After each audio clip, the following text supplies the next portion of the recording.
The ISA Summit. On December 12th and 13th, 2008, Sky Vegetables convened the Building Integrated Sustainable Agriculture Summit, which brought together 50 professionals from around the world. The founder of Sky Vegetables, Keith Agoda, explains what inspired the ISA Summit. If we're on the rooftop, all of a sudden we don't have to worry about these huge land costs. But also, we can then use the waste from the building, whether it's the heat waste or if it's actually food waste and paper waste coming from the building itself that we can then compost and reuse as nutrients in our growing system. And so there's lots of different sources of synergies and benefits when you put together a farm with a building. The architects need to talk to the agriculture people, the solar people need to talk to the water people, the engineers, they need to talk to the composters, and this level of communication just wasn't happening. Recognized industry leaders and international experts came together to examine the creation of new green industries and the future of urban sustainability. Framing the use of petroleum in the production of our food is the founder of the Post-Carbon Institute, Richard Heinberg. Everything says we have to reduce our fossil fuel consumption in the food system. So how do we do that? Well, there are certain fairly obvious things we can do. We can grow as much as possible locally so that we're not transporting food as far. The average food item on an American plate has traveled 1,500 miles to get there, and those are fossil fuel miles. If we can eliminate petrochemical pesticides, fertilizers, and herbicides, that will probably accomplish the most right there, because as we saw, about 30% of energy, fossil fuel energy in the food system is for fertilizer. 2008 MacArthur recipient, Will Allen. This is one of the tours. We do tours every day. This year we'll tour 10,000 people through our facility. There's one piece, you can see how close we are to the neighbors. On this facility, we composted last year 1 million pounds of food residue without pissing off our neighbors. Analyzing the creation of ISA lead credits is U.S. green building pioneer, Sandy Mendler. We're bringing, a different group of people together, and a group of people that are looking at all these issues from the world of agriculture and products and other players in the sustainability agenda, together with those of us who've been looking at green buildings. So it's great. So the question is, when we look at building integrated sustainable agriculture, where does it fit? And it probably fits in a lot of these categories. And so the credit approach would need to be adapted to each of these different products. Discussing the different strategies for creating a successful commercial growing system is controlled agriculture expert Chris Higgins. This is a schematic of what we look at from a commercial grower standpoint. We're going to have our collection reservoirs. We're going to have our storage of hot water, storage of cold water. We're going to have areas where we're going to sterilize our water supply. But notice it's a closed loop. Why computer is so important?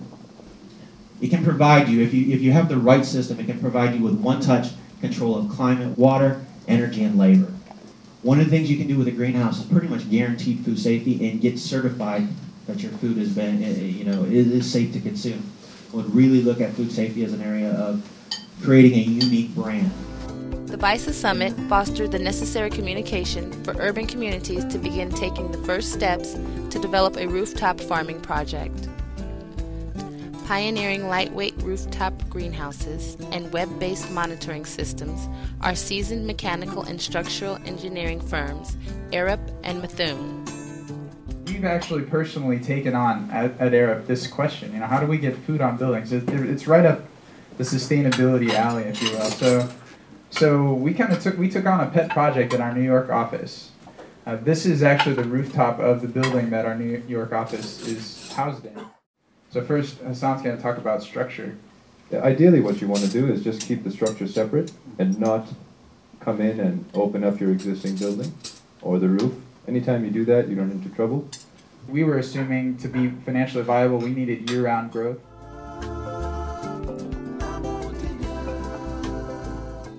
You know, one of the things that's really important to Bethune is not just designing buildings or designing spaces, but it's really about designing community. And how do you create an urban environment or an urban space that fosters that sense of community? To think about that urban food system. Again, so we have rooftop gardens, we have pea patches around the city, we have local food infrastructure that's work towards how we can get food to market, to farmers markets, to increase the use of CSA. So we're creating this whole new urban system. There's not a lot of fresh water to go around. And therefore we need to really be smart with how we use our fresh water in terms of capturing rainfall to use in our system. But beyond that, recycling the water that we're using. Explaining aquaponics, Mexico-based trainer and aquaculture expert Carlos Leon.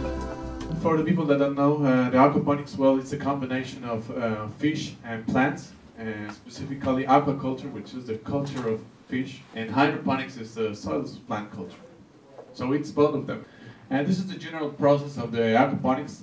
It's not only fish and plants. In order to make it more efficient, you need to have this microorganism, this component, which makes it more efficient. And we also know how much plants can we produce, depending if it's a fruiting plant or a leaf plant, per grams or feet. So that's how we design the system. Sharing 20 years of research and experience in the international market, CEO of American Hydroponics, Michael Christian. Basically, hydroponics is just irrigation, it's just plumbing, it's just providing nutrients to plants that are not injured, soilless. So nutrient film technique, this is a system of a channel that would take us 10 years to produce that thing. The importance of it is to have a flat bottom, because the way it works is the nutrient film, that the film of water, which is 1 millimeter deep, that's where the oxygen is. It's in the top of the film. And plant roots will lay on the bottom to feed on nutrients, and the top roots will sit right in that nutrient film, sucking up oxygen, which is why the plants grow so darn fast. Uses 1/10 the water. No water is lost to evaporation. All the minerals are recirculated. We are getting in less than 1/3 of an acre what it takes over an acre, acre and a half to produce. And our good growers are getting 24 crop turns a year, which means 2 crop turns a week. These vines are 40 feet long. This guy averages 40 to 50 pounds per plant. So it looks like when the economy goes tanks, people go home and cook. So that's really good for all our growers, which are all pretty much located in cities and have local markets to distribute to. The 2-day summit proved a successful event in terms of the quantity and quality of information and ideas relevant to developing successful commercial rooftop farm ecologies. Perhaps as important, there was a fantastic amount of passion and excitement from the presenters and attendees.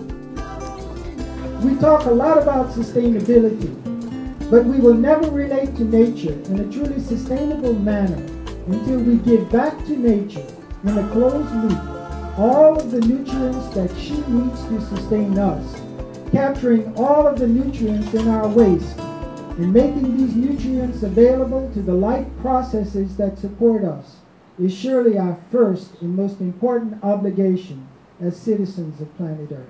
Thanks so much.